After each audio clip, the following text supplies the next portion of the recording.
Hello viewers, আপনারা যারা দেশ এবং দেশের বাইরে থেকে দেখতেছেন আজকের এই ভিডিও, আপনাদেরকে জানাই অসংখ্য ধন্যবাদ। আজকে আমরা জানবো গেট বিমের উপরে আমরা 4 ইট কিসের জন্য গাঁথবো বা কী কারণে আমরা 4 ইট গাঁথবো, আমরা এই সম্বন্ধে কিন্তু জানবো।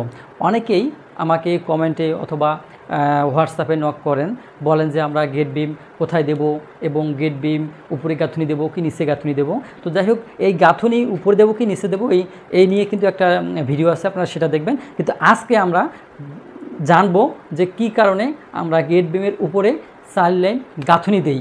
আমরা যদি এটা গেট বিম মনে করি যে আমাদের এটা গেট বিম, এর উপরে আমরা 4 লাইন গাঁথুনি দিই, আর এই 4 লাইন হয়ে থাকে আমাদের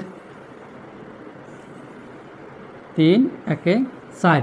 এই 4 লাইন আমরা গাঁথুনি কী কারণে দেব, আমরা এই বিষয় কিন্তু আজকে জানবো। যাই হোক, আমি চিহ্ন দিয়ে কি বুঝালাম, কিন্তু আমাদের গাঁথুনিটা কি 10 ইঞ্চি হবে, আমাদের গাঁথুনিটা 10 ইঞ্চি হবে। তো আমরা কি কারণে এই 4টা ইট গাঁথুনি দেব, এটা হচ্ছে আপনাদের গ্রেট বিম। এই গেট বিমের উপরে আমরা কী কারণে 4টা ইট গাঁথুনি করব, এই বিষয়ে কিন্তু আমরা আলোচনা করব। হ্যালো ভিউয়ার্স, আপনারা শুরু থেকে শেষ পর্যন্ত ভিডিওটি দেখবেন। তো আমরা এই 4টা ইট গাঁথলে কী হবে, আমাদের উপকারটা কি, এটা কি ক্ষতি কি লাভ। তো যাই হোক, আমরা এই বিষয়ে জানব।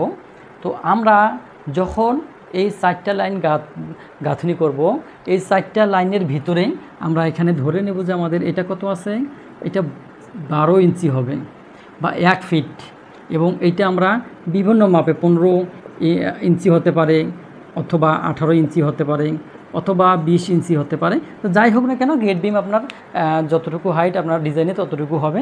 আর এই 4টা ইট গাঁথুনি করার কারণ হচ্ছে যে যখন আপনারা একটা বিল্ডিংয়ে কাজ করবেন, তখন কিন্তু এই গাঁথুনির পরে এবং ফিনিশিং কাজ যখন শুরু হয়, তখন কিন্তু আপনার যেমন প্রয়োজন বা জরুরি আপনার ফিনিশিং কাজ, তার ভিতরে একটা পার্ট হচ্ছে আপনার স্যানিটারি কাজ। এই স্যানিটারি কাজের ক্ষেত্রে অনেক সময় কি হয়, এইটা আমার ফিনিশিং, এটা ফ্লোর ফিনিশিং। এখন এইটা ফ্লোর ফিনিশিং জায়গায় আমরা অনেক সময় কি করি, আমরা এই সোক অয়েল এবং সেফটি ট্যাঙ্কগুলো কিন্তু বিল্ডিংয়ের ভিতরে করি। আগে মানুষের অনেক জায়গা ছিল এবং তারা কি করত, তারা এই বিল্ডিং থেকে বাইরে এই সেফটি ট্যাঙ্কগুলো করত। এখন কি করা হয়, এখন করা হয় আপনার এই বিল্ডিংয়ের ভিতরেই কিন্তু সেফটি ট্যাঙ্ক এবং সোক অয়েলের লাইনগুলো করা হয়। তো যখন চিন্তা করেন, আপনি যখন এই গ্রেট বিমের নিচ দিয়ে নিয়ে আসবেন পাইপ, যেহেতু আপনাকে গ্রেট বিম কখনো কাটা যাবে না, স্যানিটারি পাইপের জন্য বা যে কোনো পাইপের জন্য গ্রেট বিম কিন্তু কখনো কাটা যাবে না। তাহলে গ্রেট বিম যদি না কাটেন, আমি যদি মনে করলাম যে আমার এটা ফিনিশিং লেভেল, এখানে আমার এটা কি, এটা ফিনিশিং লেভেল, এটা আমাদের ফিনিশিং লেভেল। এখন আমি এই ফিনিশিং লেভেল থেকে যে সেফটি ট্যাঙ্ক সোকেল থাকবে, সেইটা আমরা এইটা দেই, আমাদের কি এইটা আমরা ধরে নেই সেফটি ট্যাঙ্ক অথবা সোকেল হিসেবে ধরে নেই, একই জিনিস। তো এইটাই আমাদের কি সোকেল। এখন সোকেল আমাদের এই লেভেল যদি আমাদের ফ্লোর ফিনিশিং হয়, তো এটা আমাদের এই লেভেলে। এখন চিন্তা করেন, যদি আপনি এই গেট বিমের কাটতে পারবেন না, গেট বিম নিচে যদি পাইপ নিয়ে আসেন, তাহলে আপনি অন্তত আপনাকে এই জায়গায় পাইপটা নিয়ে আসতে হবে। এইটা ধরেন আপনার 6 ইঞ্চি, এটা আপনার 6 ইঞ্চি। এখন দেখেন, এই 6 ইঞ্চি একটা লাইন যদি আপনি গেট বিমের নিচে নিয়ে আসেন, আর এই গেট বিমটা যদি আপনার 20 ইঞ্চি হয়, 18 ইঞ্চি হয়, তাহলে কিন্তু এই আমি যদি এটা সাধারণত আমি 18 ইঞ্চি ধরি, অথবা আমি যদি এটাকে 20 ইঞ্চি হাইট ধরি, তাহলে কি আমার এই জায়গা থেকে 20 ইঞ্চি জায়গায় নষ্ট হচ্ছে, এই জায়গা কিন্তু কোনো কাজ হচ্ছে না। আবার দেখেন, যেহেতু এটা স্লোপ আসবে, আমরা ধরে নিলাম আরও 4 ইঞ্চি নিচে হয়ে গেল, তাহলে দেখেন এই জায়গা থেকে এটা 24 ইঞ্চি, তাহলে এই 24 ইঞ্চি মানে কি 2 ফিট ফাঁকা। এই দেখবেন যে অনেক সময় এটা কিন্তু আরও বেশি লেন্থ হতে পারে। আর আপনার একটা যদি সেফটি ট্যাঙ্ক, একটা যদি সোকওয়েল আপনার এই 2 ফিট বা 3 ফিট ফাঁকা থাকে, তাহলে কিন্তু অনেকটা জায়গা নষ্ট হয়ে যায়। অনেকটা জায়গা নষ্ট হয় এই কারণে যে যেহেতু আমার গেট বিম কাটা যাবে না। এখন কি উপায়, এখন যদি আমি এই গেট বিমের উপর যদি আমি গাঁথুনি দেই 1 ফিট, তাহলে আমাদের কি হবে, এই যে আমরা এখানে পর্যন্ত ফিনিশিং লেভেলটা আসলাম, এটা ফ্লোর ফিনিশিং আমাদের, যেহেতু এইটা ফ্লোর ফিনিশিং, এটা ফ্লোর ফিনিশিং থাকলো। এর উপরে টাইলস করেন, পার্কিং টাইলস করেন, বা আপনি ফিনিশিং দেন, নিট ফিনিশিং যাই দেন না কেন। এখন আপনি যদি এখানে একটা হোল করেন তাহলে কিন্তু আমার এই যে এখানে চলে আসবেন, অর্থাৎ কেটে কুটে আপনি এই জায়গাটা পাবেন। এতে করে কি আপনার এই জায়গাটা অপচয় হবে না বা নষ্ট হবে না। এই কারণেই আপনি এই লাইনটা করতে পারেন।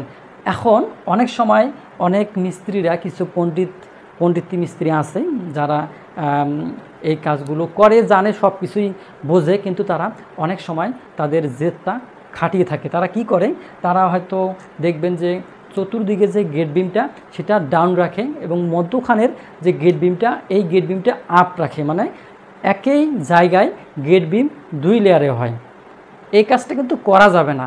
এই কাজটা করা যাবে না এই কারণে, যদি আমি একটা কলামে ধরি, আমাদের এখানে একটা কলাম, এখানে একটা কলাম, এখন এক জায়গা দিলেন আপনি এখানে গেট বিম, এবার অন্য জায়গা দিলেন এখানে গেট বিম, এটা দিলেন নিচু করে, আরও মেজের গিলা দিলেন, ভিতরে গিলা দিলেন উপর করে। এখন দেখেন এই কলামটাকে এখানেও ভালো মতো সাপোর্ট পাবে না, আবার এখানেও একটা টানার ব্যবহার স্যাপার আছে।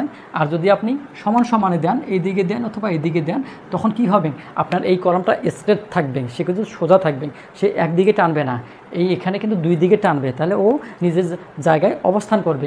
এই কারণে কিন্তু আপনারা এই কাজটাও করবেন না যে সব দিকে ভিতরে উপরে নিলেন আপনি গেট বিমের টপ এবং চতুর্দিকে নিলেন নিচে, এই কাজটা করা যাবে না, অর্থাৎ এক লেভেলে আপনাকে করতে হবে। তো যাই হোক, আমি ওইদিকে যাব না। আজকে আমাদের যেহেতু এই গেট বিমের উপরে 4 লাইন গাঁথনি নিয়ে কথা, আমরা সেই বিষয়ে আলোচনা করব। তো যাই হোক, ওটা একটা গেল।